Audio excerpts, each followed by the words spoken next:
ರಾಜ್ಯದಲ್ಲಿ ಲೋಕಸಭಾ ಕ್ಷೇತ್ರದ ಚುನಾವಣಾ ಹೊಸ್ತಿಲಿನಲ್ಲಿ ಒಂದು ಹಂತದ ಮತದಾನ ಮುಕ್ತಾಯ ಆಗಿದೆ. ದಕ್ಷಿಣ ಕರ್ನಾಟಕದ 14 ಲೋಕಸಭಾ ಕ್ಷೇತ್ರಗಳಲ್ಲಿ ಈಗಾಗಲೇ ಮತದಾನ ಮುಕ್ತಾಯ ಆಗಿದೆ. ಎರಡನೇ ಹಂತದ ಮತದಾನ ಆಗ್ಬೇಕಾಗಿದೆ, ಅದು ಉತ್ತರ ಕರ್ನಾಟಕ ಭಾಗದ 14 ಲೋಕಸಭಾ ಕ್ಷೇತ್ರಗಳಿಗೆ.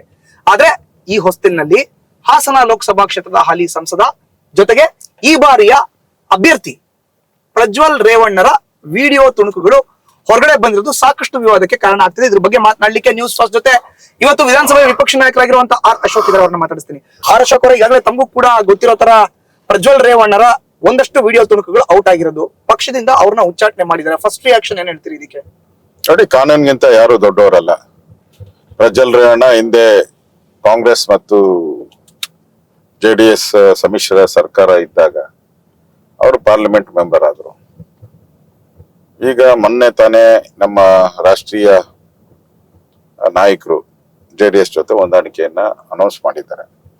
ಈಗ ನಾವು ಅವ್ರಿಗೆ ಟಿಕೆಟ್ ಕೊಟ್ಟಿದ್ರಿ, ಆದ್ರೆ ಇನ್ನೂ ಹಾಲಿ ಅವರು MP ಆಗಿ ಮುಂದುವರೆದಿದ್ದಾರೆ, ಇನ್ನೂ 1 ತಿಂಗಳು ಮುಂದುವರಿಯುತ್ತಾರೆ.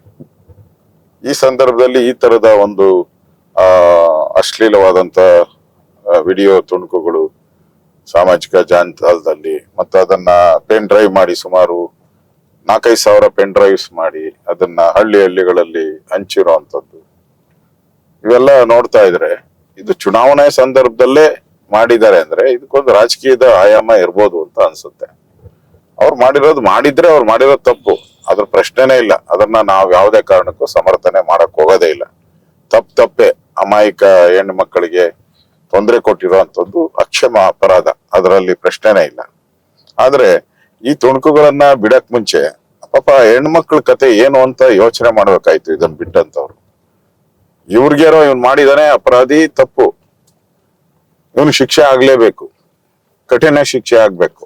ಆದ್ರೆ ಏನೂ ತಪ್ಪು ಮಾಡದೇ ಇರುವಂತ ಅಮಾಯಕರು, ಅವ್ರ ಕುಟುಂಬ ಎಲ್ಲ ಸರ್ವನಾಶ ಆಗ್ತಾ ಇದೆಯಲ್ಲ, ಇದಕ್ಕೆ ಕಾರಣ ಯಾರು?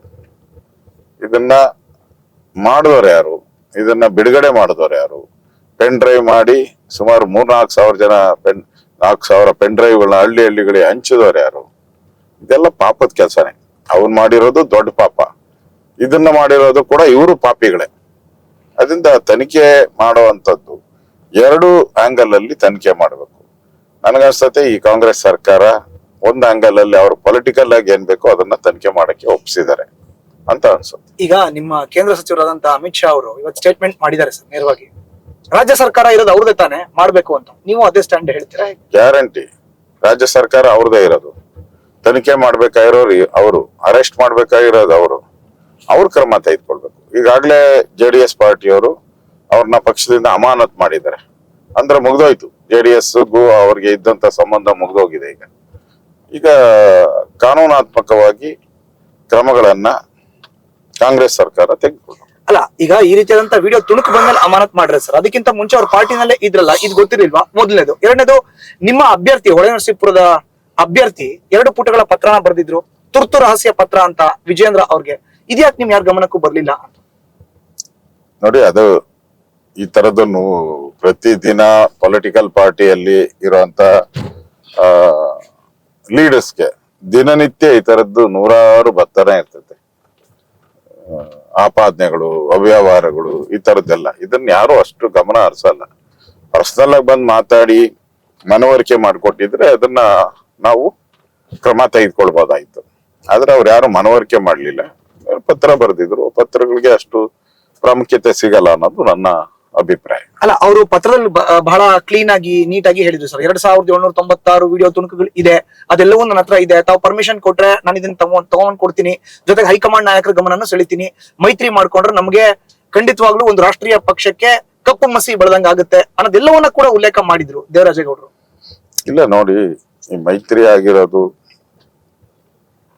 ದೇವೇಗೌಡರು ಮತ್ತು ನಮ್ಮ ರಾಷ್ಟ್ರೀಯ ಅಧ್ಯಕ್ಷರ ಜೊತೆಯಲ್ಲಿ ಆಗಿರುವಂತದ್ದು ಮೈತ್ರಿ. ನಮ್ಗೆ ಮೈತ್ರಿ ಆದ್ಮೇಲೆ ಗೊತ್ತಾಗಿರೋದು. ನಮ್ಗೆ ರಾಷ್ಟ್ರೀಯ ನಾಯಕರು ಏನ್ ಮಾಡಿದ್ದಾರೆ ಅದನ್ನ ನಾವು ಒಪ್ಕೊಂಡಿದೀವಿ. JDS ಜೊತೆ ಮೈತ್ರಿ ಮಾಡ್ಕೊಳ್ಳೋದು ಒಳ್ಳೇದು ಅಂತಾನೆ ನಾವು ಒಪ್ಕೊಂಡಿದೀವಿ. ಆದ್ರೆ ಈ ಘಟನೆಗಳು ಯಾವುದು ಲೋಕಲೈಸ್ ಆಗಿದೆ, ಇದು ಚುನಾವಣಾ ಸಂದರ್ಭದಲ್ಲೇ ಈ ತರ ಮಾಡಿರೋವಂಥದ್ದು, ಇದು ರಾಜಕೀಯ ಇದರಲ್ಲಿ ಬರ್ತಿದೆ ಅಂತ ಅನ್ಸುತ್ತೆ. ಮುಂಚೆನೆ ಇದ್ದಿದ್ರೆ ಈಗ ಅವರು ಆಗ್ಲೇ ಬಿಡುಗಡೆ ಮಾಡ್ಬೋದಾಯ್ತು. ಅದನ್ನ 3 ತಿಂಗಳ ಮುಂಚೆನೆ ಗೊತ್ತಿತ್ತು ಅಂದ್ರೆ 3 ತಿಂಗಳ ಮುಂಚೆನೆ ಇದನ್ನ ಬಿಡುಗಡೆ ಆಗಿದ್ರೆ ಅವ್ರಿಗೆ ಟಿಕೆಟೇ ಕೊಡ್ತಾ ಇರಲಿಲ್ಲ. ಅವಾಗ ಯಾಕೆ ಬಿಡುಗಡೆ ಮಾಡ್ಲಿಲ್ಲ? ಈಗಲೇ ಯಾಕೆ ಮಾಡ್ತಾ ಇದ್ದಾರೆ? 14 ಕ್ಷೇತ್ರದ ಚುನಾವಣೆ ಮುಗ್ದೋಗಿದೆ, ಅದ್ರಲ್ಲಿ ಹಾಸನ ಕೂಡ ಮುಗ್ದೋಗಿದೆ. ಒಂದ್ ವೇಳೆ ಈಗ ಬರುವಂತ ರಿಸಲ್ಟ್ ಅಲ್ಲಿ ಹಾಸನದಲ್ಲಿ ಮತ್ತೆ ಪ್ರಜ್ವಲ್ ರೇವಣ್ಣ ಅವ್ರು ಎಲೆಕ್ಟ್ ಆದ್ರು ಅಂತ ಇಟ್ಕೊಳ್ಳಿ, ಏನಾಗುತ್ತೆ? ಪಾರ್ಟಿಯ ನಿಷ್ಪಕ್ಷಪಾತವಾಗಿ ಅವ್ರ ಮೇಲೆ ಕ್ರಮ ತೆಗೆದುಕೊಳ್ತದೆ, ಕಠಿಣ ಕ್ರಮಗಳನ್ನ ತೆಗೆದುಕೊಳ್ತಾರೆ. ಮತ್ತೆ ನಮ್ಮ ಪಾರ್ಟಿ ಏನಲ್ಲ, ಅವರು ನಮ್ಮ ಅಲೈನ್ ಪಾರ್ಟಿ. ನಮ್ಮ ಅಲೈನ್ ಪಾರ್ಟಿಗೂ ಕೂಡ ಕೇಂದ್ರದ ನಾಯಕರು ಸೂಚನೆಯನ್ನ ಕೊಡ್ತಾರೆ. ಅಲ್ಲ, ಕೆಪಿಸಿಸಿ ಅಧ್ಯಕ್ಷರು DCM DK ಶಿವಕುಮಾರ್ ನೇರವಾಗಿ ಬಿಜೆಪಿನ ಎಳಕ್ ತಂದಿದ್ದಾರೆ.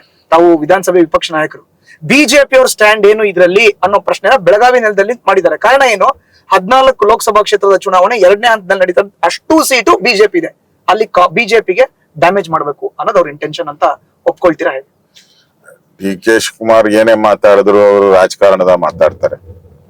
ಈಗ ಕುಕ್ಕರ್ ಬ್ಲಾಸ್ಟ್ ಆಯ್ತು, ಬಾಂಬ್ ಬ್ಲಾಸ್ಟ್ ಮಾಡ್ದ, ನನ್ ಬ್ರದರ್ ಅಂದ್ರು. ರಾಮೇಶ್ವರ ಕೆಫೆ ಆಯ್ತು, ಪಾಪ ಅದು ಹೋಟ್ಲ್ ಗಲಾಟೆ. DK ಶಿವಕುಮಾರ್ ಬಾತಿಗೆ ಏನು ಕೊಡ್ಬೇಡಿ. ಅದ ಏನೇ ಇದ್ರು ಅದು ಪೊಲಿಟಿಕಲ್ ಅವತ್ತು ಎಲ್ಲ ಆಂಗಲ್ ಅಲ್ಲೂ ಪೊಲಿಟಿಕಲ್ ನೋಡ್ತಾರೆ ಹೊರತು ಸಮಾಜದ ಒಳಿತೇನಾಗಬೇಕು, ಜನರಿಗೆ ಏನ್ ನ್ಯಾಯ ಕೊಡ್ಬೇಕು ಅವ್ರ ತಲೆಯಲ್ಲೇ ಬರಲ್ಲ. ಇದರಲ್ಲೂ ಕೂಡ ಅಷ್ಟೇ. ನಮ್ದೇನ್ ಪಾತ್ರ ಇದೆ? ಇದೇ DK ಶಿವಕುಮಾರ್ ಪಾರ್ಟಿ ಪ್ರಜ್ವಲ್ ರೇವಣ್ಣ ಅವ್ರಿಗೆ ಟಿಕೆಟ್ ಕೊಟ್ಟು ಅವಾಗ ಪಾರ್ಲಿಮೆಂಟ್ ಎಲೆಕ್ಷನ್ ಅಲ್ಲಿ ಕ್ಯಾನ್ವಾಸ್ ಮಾಡೋದ್ರಲ್ಲ, 19ರಲ್ಲಿ ಕ್ಯಾನ್ವಾಸ್ ಮಾಡಿ ಹೋರಾಟ ಮಾಡಿ ಗೆಲ್ಸ್ತಾರಲ್ಲ. ಇಲ್ಲಾಂದ್ರೆ ಬಿಜೆಪಿ ನಾವು ಗೆದ್ದು ಬಿಡ್ತಾ ಇದ್ರಿ. ಇವರೇ ಹೋರಾಟ ಮಾಡಿ ಇವರೇ ಗೆಲ್ಸಿದ್ರು. ಇವರ MP ಇನ್ನು 1 ತಿಂಗಳ ಕಾಲ ಇವರ MP-ನ JDS ಮತ್ತು ಕಾಂಗ್ರೆಸ್ಸಿನ MP ಆಗಿ ಅವ್ರು ಇರ್ತಾರೆ. ಈಗ ಟಿಕೆಟ್ ಕೊಟ್ಟಿರೋದು JDS ಅವ್ರು ಈಗ, ಆದ್ರೆ ಹಿಂದೆ ಅಲ್ಲ ಬಿಜೆಪಿ ಮೈತ್ರಿ ಮೈತ್ರಿಯಿಂದ ಕೊಟ್ಟಿರೋದು. ಆದ್ರೆ ಹಿಂದೆ ಅವರು ಕಾಂಗ್ರೆಸ್ ಮೈತ್ರಿಯಲ್ಲಿ ಲೋಕಸಭಾ ಸದಸ್ಯರಾಗಿರೋದು. ಉತ್ತರ ಕೊಡ್ಬೇಕಾಗಿರೋದು DK ಶಿವಕುಮಾರ್. ಅವರು ರಾಂಗ್ ಪಾರ್ಟಿ ಹತ್ರ ಪ್ರಶ್ನೆಯನ್ನ ಕೇಳ್ತಾ ಇದ್ದಾರೆ. ಪ್ರಶ್ನೆ ಇರೋದು ನಿಮ್ಮ ಪಾರ್ಟಿಗೆ. ನೀವು ಅವ್ರನ್ನ ಗೆಲ್ಸ್ತವ್ರು, ನೀವು ಅವ್ರಿಗೆ ಟಿಕೆಟ್ ಕೊಟ್ಟವರು ನಿಮ್ಮ ಅಲಯನ್ಸ್ ಪಾರ್ಟ್ನರ್ಶಿಪ್ ಅಲ್ಲಿ ಕೊಟ್ಟಿರೋಂಥದ್ದು. ಹಣ ಖರ್ಚು ಮಾಡಿದವ್ರು ನೀವು, ಹೋರಾಟ ಮಾಡಿದವ್ರು ನೀವು, ಕ್ಯಾಂಪೈನ್ ಮಾಡಿದವ್ರು ನೀವು ಗೆಲ್ಸ್ಬಿಟ್ಟು ನಮ್ಮನ್ನ ಯಾಕ್ರಿ ಕೇಳ್ತೀರಾ? ನೀವು ಗೆಲ್ಸ್ತವ್ರು, ನೀವು ಕೇಳಿ ಅವ್ರನ್ನ. ನಾವಪ್ಪ ನೀನ್ ಗೆಲ್ಸಿರೋದು, ರಾಜೀನಾಮೆ ಕೊಡು ಅಂತ ಕೇಳ್ಬೇಕು. ಇದು ಕಾಂಗ್ರೆಸ್ ಪಾರ್ಟಿ ಉತ್ತರ ಕೊಡ್ಬೇಕು ಹೊರತು ಬಿಜೆಪಿಗೆ ಯಾವುದೇ ರೀತಿ ಸಂಬಂಧ ಇಲ್ಲ. ಕುಮಾರಸ್ವಾಮಿ ಅವರು ಸ್ಪಷ್ಟವಾಗಿ ಹೇಳಿದ್ದಾರೆ, ಇದಕ್ಕೂ ಬಿಜೆಪಿಗೆ ಏನು ಸಂಬಂಧ ಇಲ್ಲ ಅಂತ ಹೇಳಿದ್ದಾರೆ. ನ್ಯೂಸ್ ಫಸ್ಟ್, ನಿರ್ಭೀತಿಯಿಂದ ನಿಮ್ಮ ಪರವಾಗಿ.